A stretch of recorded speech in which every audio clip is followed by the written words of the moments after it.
Students, how are you? Fine. पढ़ाई कर रहे हैं ना?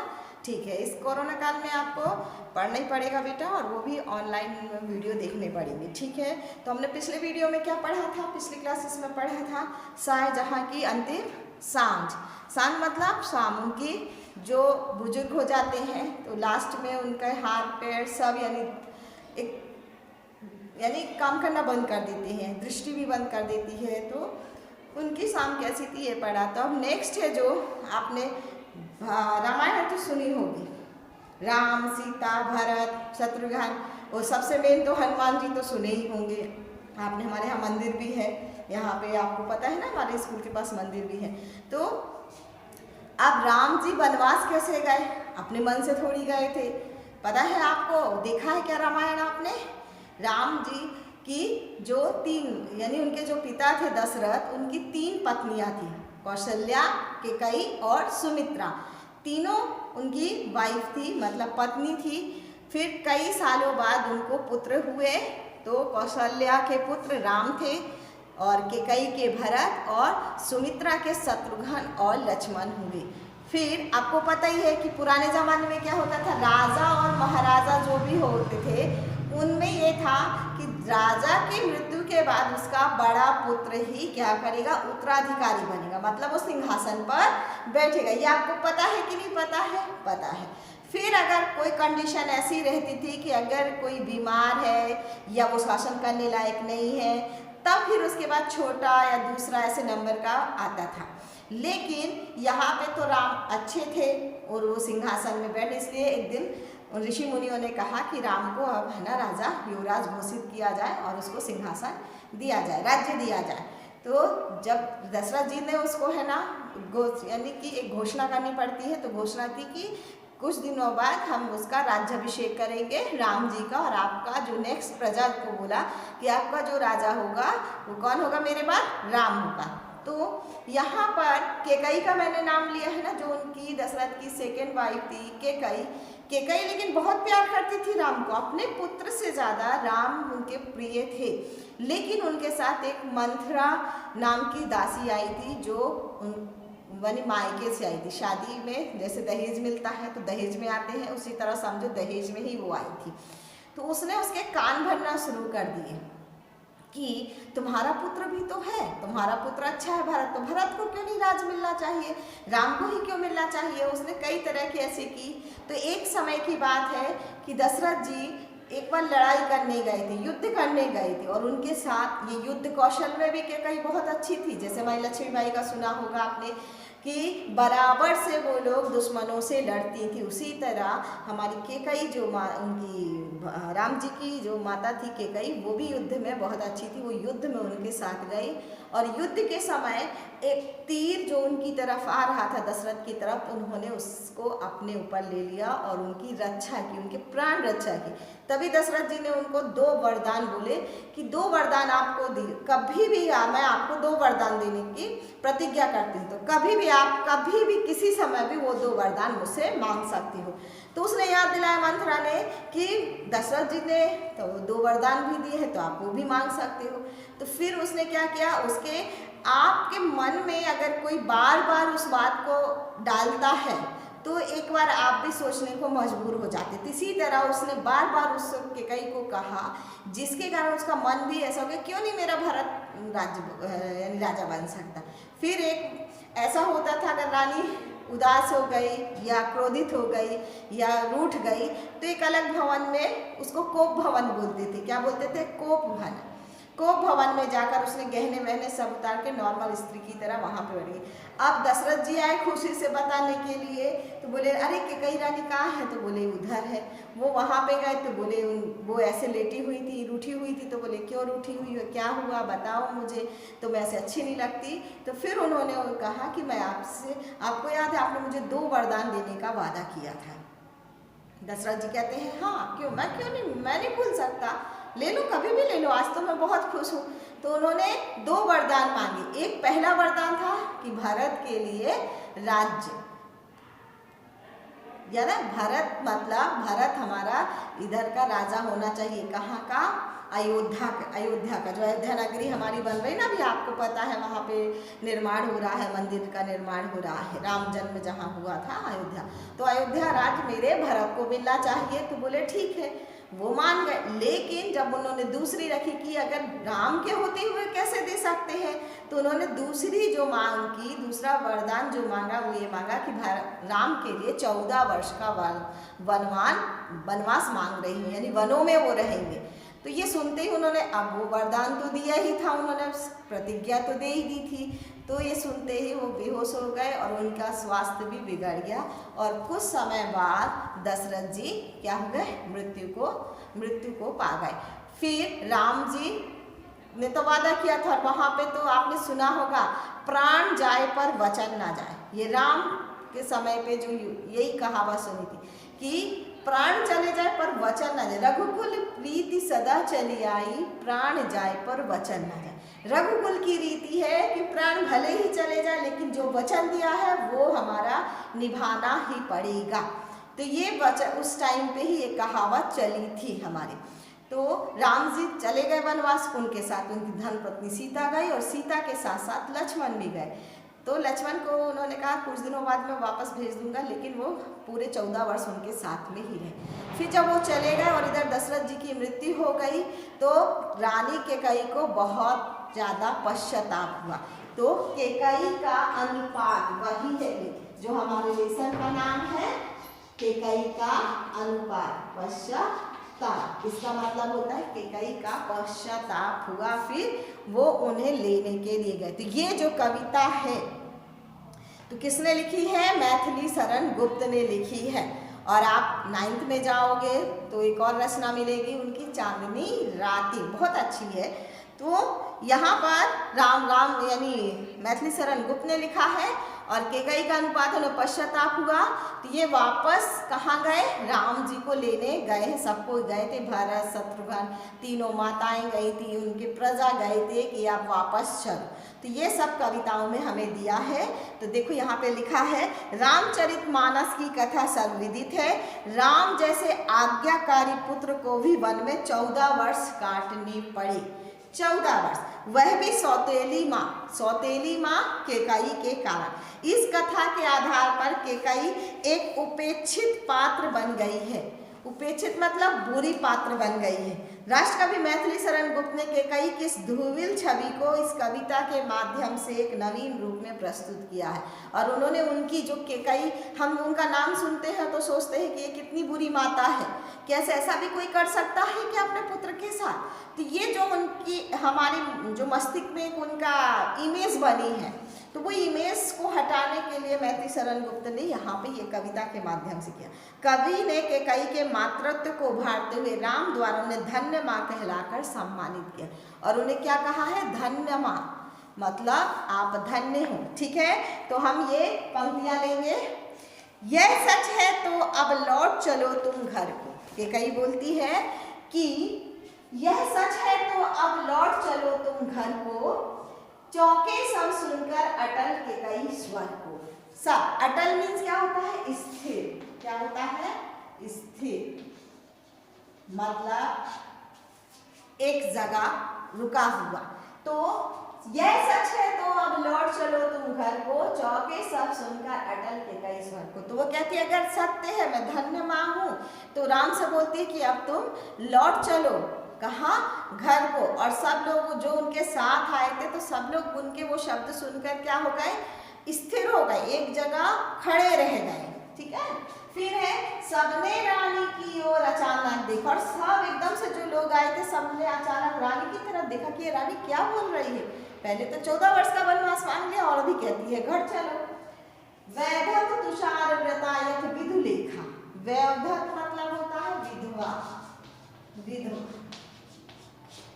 विधवा हो गई थी ना, दशरथ जी मर गए जब उनके, जिसका पति मर गया हो उस स्त्री को हम क्या कहते हैं? विधवा कहते हैं। तुषार व्रता, बर्फ से ढका हुआ, बर्फ से ढका हुआ, बर्फ से ढका हुआ। ठीक है। तो विधवा है और बर्फ से ढका हुआ है। यथा विधुलेखा, विधुलेखा मतलब चंद्रमा, चंद्रमा, ठीक है। तो ये क्या है, विधवा है, वो विधवा है, व्हाइट साड़ी पहने हुए है। तो व्हाइट कैसा, व्हाइट कलर क्या किसका दिखाता है, बर्फ कैसी होती है, हमारी सफेद होती है। तो इसी तरह बोलते हैं तुषार व्रता यदि विधिलेखा। और चंद्रमा की रोशनी भी आपने देखा होगा, व्हाइट व्हाइट बोलते हैं, उसका एक एग्जाम्पल देते हैं कि चंद्रमा की किरणें रहती हैं, चंद्रमा की किरणें को यहाँ पे बोला गया है और वो शीतलता प्रदान करती हैं। चंद्रमा की जो किरणें हैं वो शीतलता प्रदान करती हैं। आपको पता, सूरज की किरणें हमको शीतलता नहीं प्रदान करती, वो हमको गर्म करती हैं। बैठी थी अचल, बैठी थी अचल तथा असंख्य तरंगा। असंख्य मीन्स जिनकी हम गिनती नहीं कर सकते। तो तीनों की तीनों वहां पर बैठी हैं, कौशल्या, सुमित्रा है और केकई है। बैठी थी अचल, अचल का बता चुकी, इसका भी होता है कि जो चल नहीं सकता, सिर्फ बैठ जाता, अचल। तथापि असंख्य तरंग। वह सिंही अब थी हाहा गोमुखी गंगा। सिंही मतलब यहाँ पे शेर से लिया गया है, शेरनी से, शेरनी। सिंह मतलब शेर और सिंही मतलब शेरनी। गोमुखी मतलब गौ, गौ के मुख वाला, गौ के मुख वाला, जैसे गंगा, गौमुखी गंगा की तरह वो सिंहनी क्या है, अब चुपचाप बैठी हुई है। हाँ जनकर भी मैंने भरत को ना जाना। हाँ जनकर, जनकर मतलब जन्म देना, जनकर मीन्स क्या होता है, जन्म देना।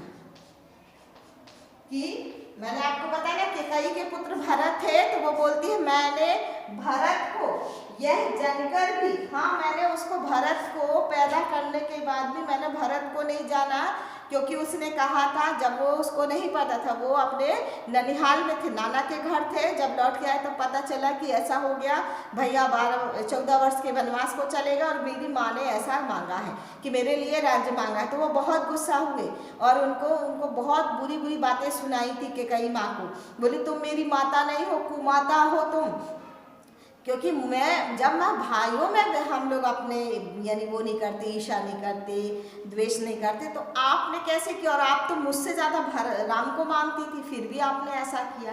तो ठीक है, हाँ जानकर भी मैंने भरत को ना जाना। सब सुन लो, तुमने स्वयं अभी यह माना, और सब सुन लो कि मैं अभी मान रही हूँ कि मैंने भरत को नहीं माना, यानी नहीं जाना कि उसके विचार क्या है, कैसे क्या है। यह सच है तो फिर लौट चलो घर भैया। भरत कहते हैं यह सच है तो फिर घर को लौट चलो भैया। अपराधी मैं हूँ तात तुम्हारी मैया। अपराधी मतलब अपराध, दोषी बोलते हैं ना, दोषी मैं हूँ।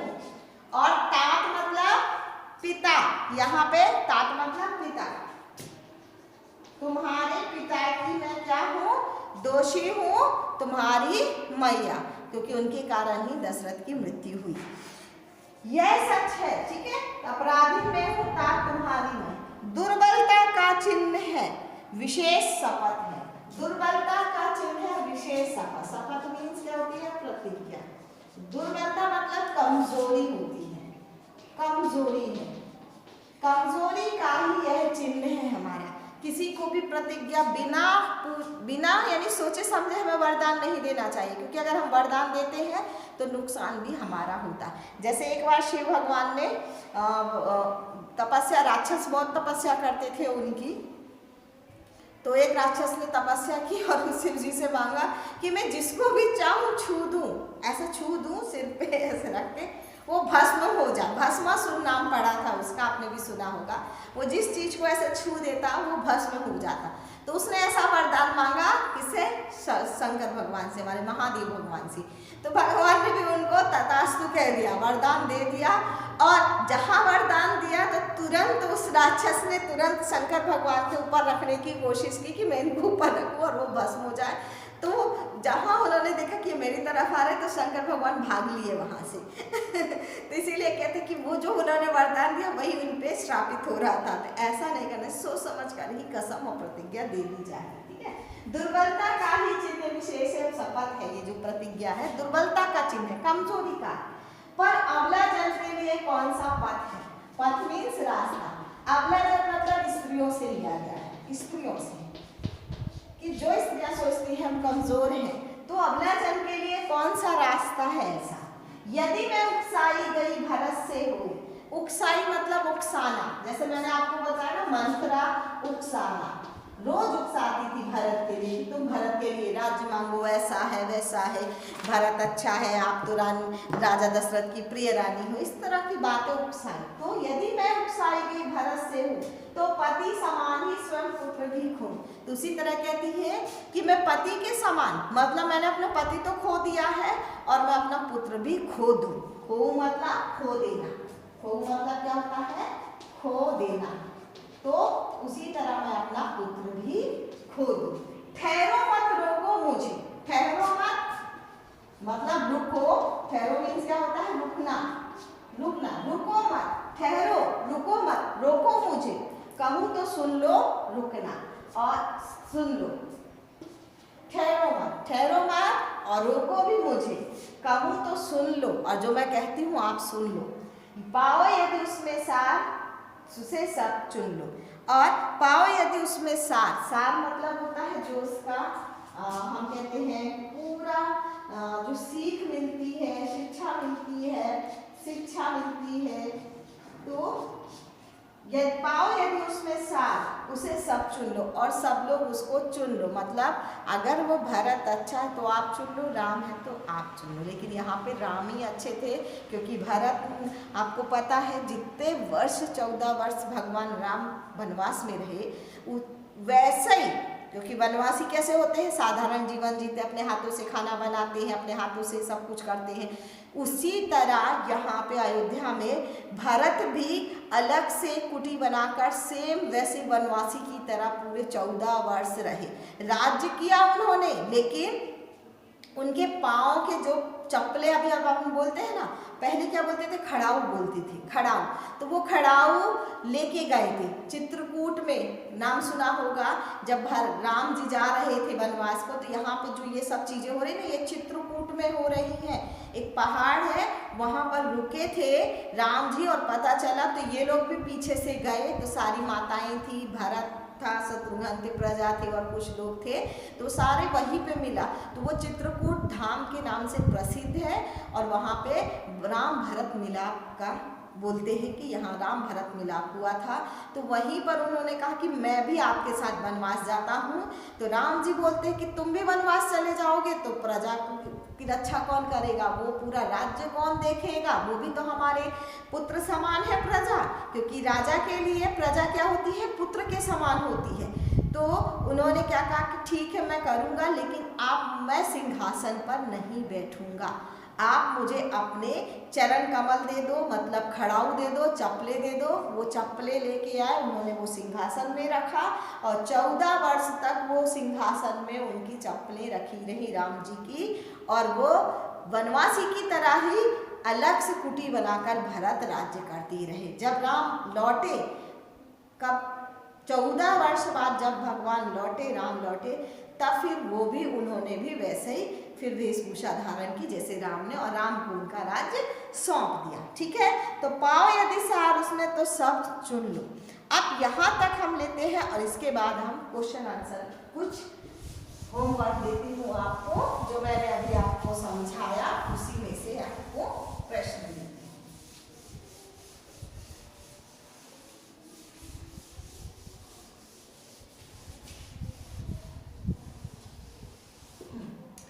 क्वेश्चन है आपका, होमवर्क है,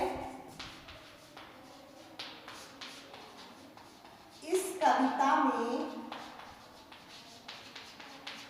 किसका किसका वर्णन किया गया है, किसका किसका वर्णन किया गया है, वर्णन किया गया है, किया गया है। सेकेंड क्वेश्चन है हमारा, राम को कितने वर्ष का वनवास मिला था, कितने वर्ष का वनवास मिला था, ठीक है, आपके 2 क्वेश्चन है जो आपको अपने एमसीक्यू में करना है, नहीं तो जो हिंदी की नोटबुक बनाई है तो हिंदी की नोटबुक में आप एमसीक्यू कंप्लीट करो। ठीक है, थैंक यू बेटा, हैव ए नाइस डे।